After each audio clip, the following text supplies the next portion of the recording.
رسول اللہ رسول اللہ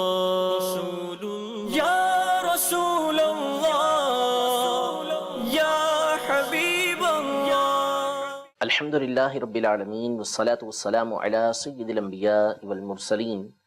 اما بعد فاعوذ باللہ من الشیطان الرجیم، بسم اللہ الرحمن الرحیم۔ الصلاة والسلام علیک یا رسول اللہ وعلی آلک واصحابک یا حبیب اللہ، الصلاة والسلام علیک یا نبی اللہ وعلی آلک واصحابک یا نور اللہ۔ باتیں میرے حضور کی ایک دفعہ پھر حاضر ہیں انشاءاللہ تبارک و تعالی پیارے آقا صلی اللہ تعالیٰ علیہ وآلہ وسلم کے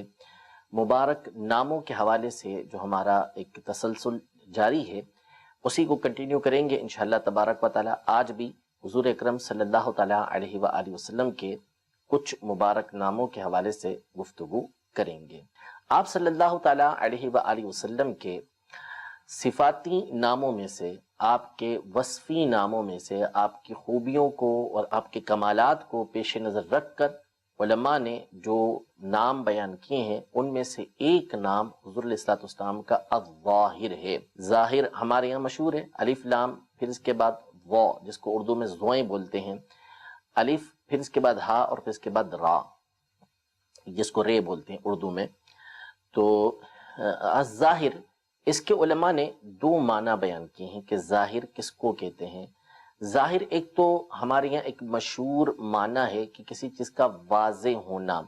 بالکل کلیئر ہونا، ایسی ہستی کو، ایسی شخصیت کو یا ایسی چیز اور ایسی بات کو ہمارے یہاں ظاہر کہا جاتا ہے کہ یہ چیز بالکل ظاہر ہے، یعنی بالکل واضح ہے، بالکل صاف ہے،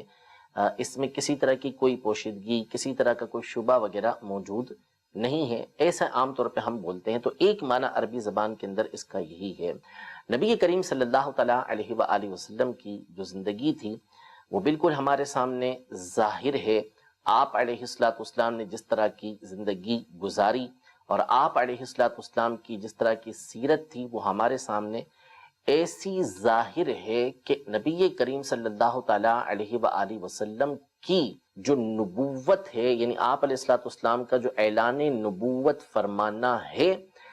اس میں اگر جب آپ نے اعلان نبوت فرما دیا تو اس کے بعد آپ کو کسی اور معجزے کی حاجت نہیں، جیسا کہ ہم پیچھے سن کے آ چکے ہیں، بلکہ فقط آپ کی ذات،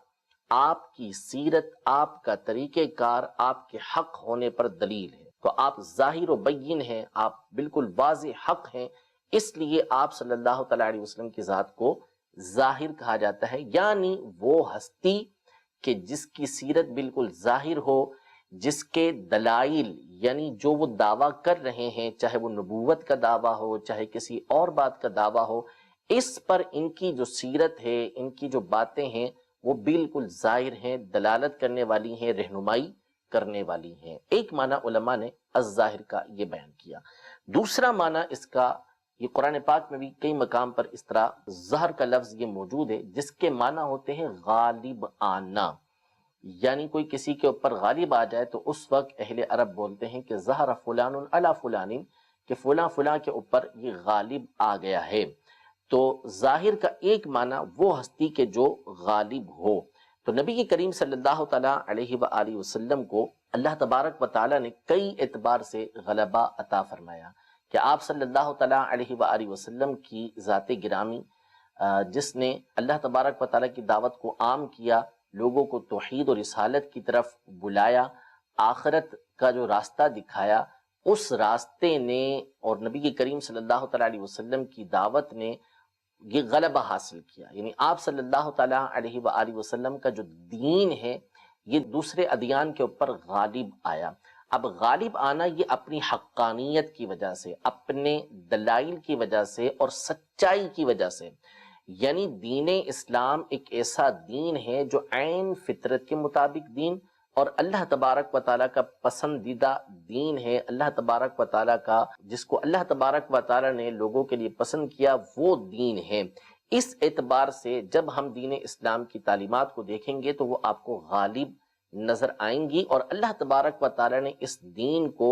غلبہ عطا فرمایا اور مسلسل یہ دین غالب ہی آتا جاتا ہے۔ اب یہ ایک الگ بات ہے کہ جو دین اسلام کے ماننے والے ہیں اور اپنی بدعمالی کی وجہ سے، دین کی تعلیمات سے دوری کی وجہ سے، دین پر عمل نہ کرنے کی وجہ سے، دنیا کے اندر پڑ جانے کی وجہ سے، اپنی نفسانی خواہشات کے پیچھے چلنے کی وجہ سے، خود غرضی کی وجہ سے، ان تمام معاملات کی بنیاد پر وہ پیچھے رہ گئے، یہ ایک الگ چیز ہے۔ مسلمان کا پیچھے رہ جانا، مسلمان کا مغلوب ہو جانا، یہ ایک الگ بات ہے، لیکن جو دین کی تعلیمات ہیں وہ سب کے اوپر غالب ہیں۔ اور آج بھی جب سلیم الفطرت شخص دین اسلام کی تعلیمات پر غور و فکر کرتا ہے تو اس کو مانے بغیر کوئی چارہ نہیں ہوتا ہے۔ ہمارا موضوع نہیں ہے، لیکن فقط اس ظاہر کے معنی کو بیان کرنے کے لیے میں نے آپ کے سامنے بیان کیا کہ ظہور ظاہر کا ایک معنی یہ بیان کیا گیا کہ جو دوسروں کے اوپر غالب آئے، تو چونکہ نبی کریم صلی اللہ تعالیٰ علیہ وآلہ وسلم کا جو دین ہے وہ سب کے اوپر غالب آیا، اس اعتبار سے نبی کریم صلی اللہ تعالیٰ علیہ وآلہ وسلم کو الظاہر کہا جاتا ہے۔ قرآن پاک میں اللہ تبارک و تعالیٰ ارشاد فرماتا ہے هو الذی ارسل رسولہ بالہدی ودین الحق لیظہرہ علی الدین کلہ، کہ وہی اللہ ہے کہ جس نے اپنے رسول کو ہدایت کے ساتھ بھیجا اور دین حق کے ساتھ بھیجا تاکہ اس دین کو تمام کے تمام دینوں کے اوپر غالب کر دے۔ قرب قیامت میں تو بہرحال دین اسلام ہی سب چیزوں کے اوپر غالب ہوگا۔ ابتدائی اسلام کے اندر بھی دین اسلام کی غالب ہی تھا، اب بھی دین اسلام الحمدللہ اپنی حقانیت کے اعتبار سے یہ غالب ہی غالب ہے۔ اور نبی کریم صلی اللہ تعالیٰ علیہ وسلم کی ذات گرامی کو اللہ تبارک و تعالیٰ نے تمام کے اوپر فضائل و کمالات کے اعتبار سے غلبہ عطا فرمایا کہ جو کمالات، جو فضائل اللہ تبارک و تعالیٰ نے حضور اکرم صلی اللہ علیہ وسلم کو عطا فرمائے وہ کسی دوسرے کو حاصل نہیں ہوئے۔ الظاہر، یہ نام آج ہم نے نبی کریم صلی اللہ تعالیٰ علیہ وسلم کا سنا اور اسی اعتبار سے کچھ باتیں ہم نے سماعت کی۔ نبی کریم صلی اللہ تعالیٰ علیہ وآلہ وسلم کا ایک نام نامی العصمت ذکر کیا گیا، عصمہ، الف لام، پھر اس کے بعد عین، پھر صاد، پھر اس کے بعد میم اور پھر اس کے بعد گولتا، العصمت۔ نبی کریم صلی اللہ تعالیٰ علیہ وسلم کے اس نام کا معنی کیا ہے؟ عصمت یہ بولتے ہیں کہ جو کسی کو کسی چیز سے بچانے والا ہو۔ حضور اکرم صلی اللہ تعالیٰ علیہ وسلم کے اس نام نامی کا معنی دو طرح علماء نے بیان کیا ہے کہ عصمت کا ایک معنی ہے عاصم، یعنی وہ ہستی کہ جو دوسروں کو بچانے والی ہے، محفوظ رکھنے والی ہے، ان کی مشکلات کو دور کرنے والی ہے، ان کی پریشانیوں کو دور کرنے والی ہے، ایسی ہستی کو عاصم کہا جاتا ہے۔ علامہ محمد بن یوسف شامی صالحی رحمۃ اللہ تعالی علیہ سبل الہدی والرشاد میں ارشاد فرماتے ہیں عصمت کا معنی کہ الذی یستمسک الاولیاء بحبل کرامتہ ویلوذ العصاة بحما شفاعتہ صلی اللہ تعالی علیہ وسلم۔ یعنی عصمت جب ہم عاصم کے معنی میں لیں گے تو مطلب یہ ہوگا کہ آپ علیہ الصلوۃ والسلام کی ذات گرامی وہ ہے کہ جن کی کرامت یعنی جن کے فضائل، جن کی شخصیت، جن کی ہستی کی رسی سے اولیاء کرام مضبوطی کے ساتھ اس کو تھامے رہتے ہیں اور اس بنیاد پر بلند مرتبے حاصل کرتے ہیں، اور جو گنہگار ہیں وہ نبی کریم صلی اللہ تعالیٰ علیہ وآلہ وسلم کی شفاعت کی پناہ پاتے ہیں۔ یعنی عاصم وہ ہوتا ہے کہ جو دوسروں کو بچانے والا۔ تو اولیاء کرام نبی کریم صلی اللہ تعالیٰ علیہ وآلہ وسلم کی جو کرامت کی رسی ہے اس کو جب مضبوطی سے پکڑ کے رکھتے ہیں تو پھر وہ گرنے سے محفوظ رہتے ہیں، وہ اپنے مقام پر باقی رہتے ہیں۔ ایسا نہیں ہوتا کہ اپنے مقام سے گر جائیں، کیونکہ ان کو بچانے والی ذات نبی کریم صلی اللہ تعالیٰ علیہ وآلہ وسلم کی ذات ہوتی ہے۔ اور گنہگار جو ہوتے ہیں، جو اپنے گناہوں کی وجہ سے جہنم کے مستحق ہو چکے ہوتے ہیں، تو وہ حضور اکرم صلی اللہ تعالیٰ علیہ وآلہ وسلم کی شفاعت کی پناہ کے اندر آتے ہیں، تو یوں نبی کریم صلی اللہ تعالیٰ علیہ وسلم ان کو بچانے والے عاصم ہوتے ہیں۔ اس اعتبار سے العصمت کا معنی یہ ہے کہ آپ صلی اللہ تعالیٰ علیہ وآلہ وسلم دوسروں کو مصیبت سے، پریشانیوں سے بچانے والے ہیں۔ بعض علماء نے العصمت کا معنی المعصوم کیا ہے، یعنی وہ ہستی کہ جو گناہوں سے معصوم ہے، جن سے اللہ تبارک و تعالیٰ نے گناہوں کو روک دیا کہ اب ان سے گناہ ہو ہی نہیں سکتے۔ یعنی انبیاء کرام علیہ السلام کی تمام کے تمام اسی طرح ہیں کہ نہ نبوت کے اعلان سے پہلے، نہ جن کو نبوت بعد میں ملی وہ نبوت ملنے سے پہلے، نہ بعد میں، کسی طرح وہ کبیرہ گناہوں میں، صغیرہ گناہوں میں جان بوجھ کے کبھی بھی نہیں پڑھتے، یعنی گناہوں سے پاک ہیں۔ نبوت کے اعلان سے پہلے بھی یہ کسی طرح کا کوئی صغیرہ گناہ بھی نہیں کیا کرتے تھے، تو اس اعتبار سے یہ معصوم ہے کہ اللہ تبارک و تعالی نے ان کو گناہوں سے معصوم کر دیا کہ ان سے گناہ سرزد نہیں ہوتے۔ تو عصمت کا ایک معنی معصوم، یعنی وہ ہستی کہ جس سے گناہ صادر نہ ہو۔ حضور اکرم صلی اللہ تعالیٰ علیہ وآلہ وسلم کا ایک اور مبارک نام العماد کے نام سے، جو ہمارے یہاں عام طور پہ عماد مشہور ہے، یعنی الف لام یہ عربی کے اعتبار سے لگایا گیا اس کو معرفہ کرنے کے لیے العماد۔ عماد ویسے یہ ستون کو بھی بولتے ہیں، عماد اس چیز کو بولتے ہیں کہ جس سے سہارا لیا جائے، جو کسی کے لیے ایک سہارے کا ذریعہ بنے، کہ جس سے ٹیک لگا لی جائے تو بندہ گرنے سے محفوظ رہتا ہے۔ جو بھی چیز بندے کو بچانے والی ہو، ایسی چیز کو عماد بولا جاتا ہے، جس کے اوپر اعتماد کیا جاتا ہے۔ تو ستون کو بھی عماد بولتے ہیں، کیوں؟ اس لیے کہ وہ گرنے سے بندے کو محفوظ رکھتا ہے، عمارت کو محفوظ رکھتا ہے، اس لیے اس کو عماد کہا جاتا ہے۔ نبی کریم صلی اللہ تعالیٰ علیہ وآلہ وسلم کے لیے جب العماد کا لفظ استعمال ہوا تو اس کا معنی یہ کیا گیا کہ السید الذی یعتمد علیہ ویہرع فی الشدائد الیہ، یعنی نبی کریم صلی اللہ تعالیٰ علیہ وسلم وہ سردار ہیں، وہ آقا ہیں کہ یعتمد علیہ، جن کے اوپر اعتماد کیا جاتا ہے، اور آپ وہ ہستی ہیں کہ جب مشکلیں آتی ہیں، پریشانیاں آتی ہیں تو آپ کی طرف دوڑ کر جایا جاتا ہے۔ یعنی آپ صلی اللہ تعالیٰ علیہ وآلہ وسلم چونکہ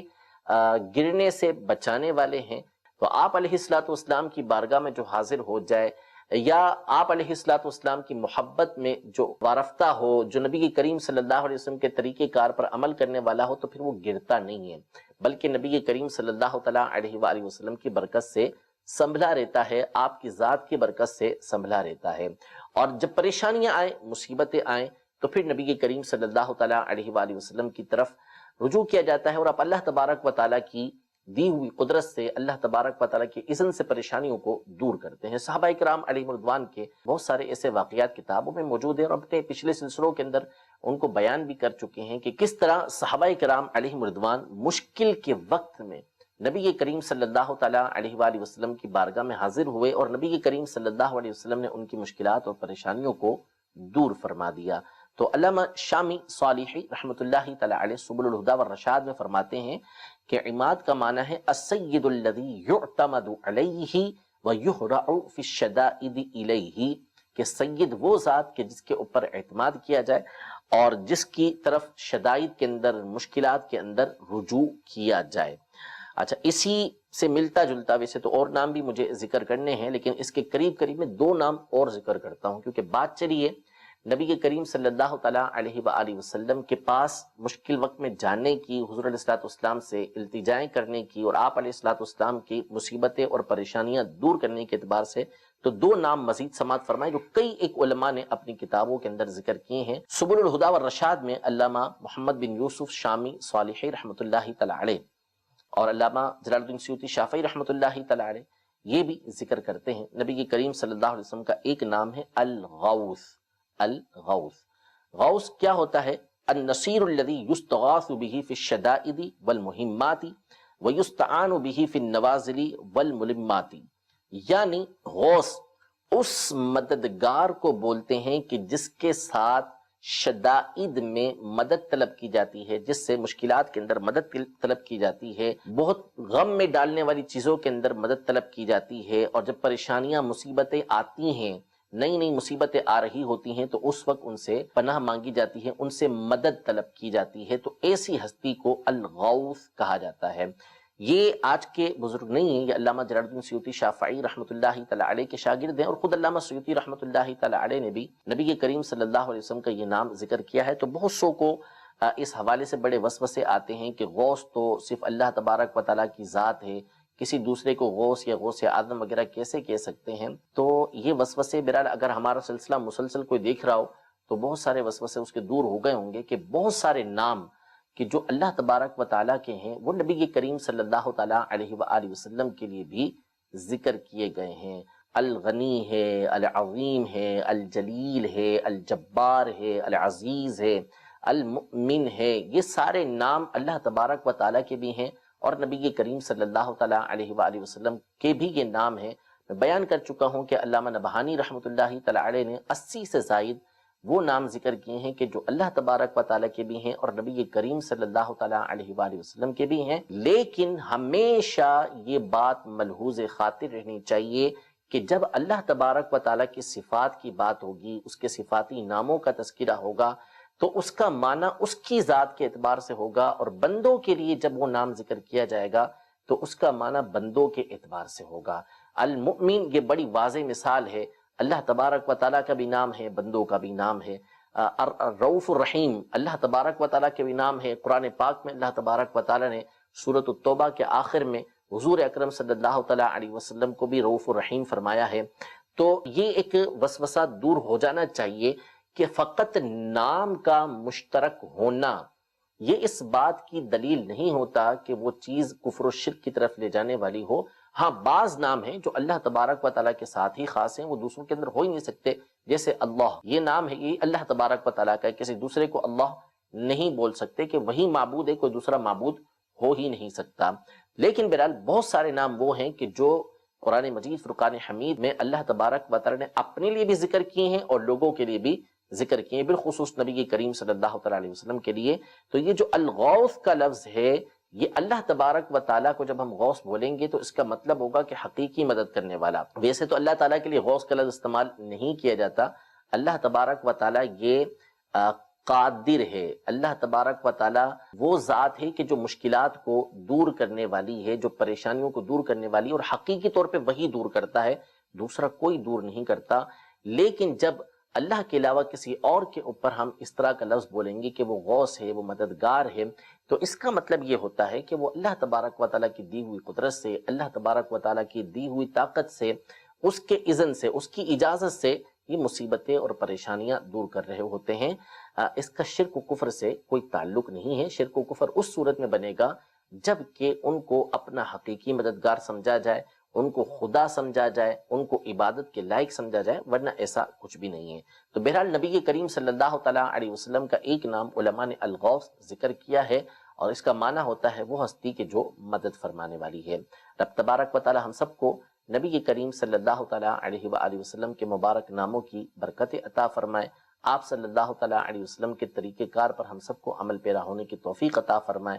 آمین بجاہ النبی الامین صلی اللہ تعالیٰ علیہ وآلہ وسلم۔ رسول اللہ، رسول اللہ،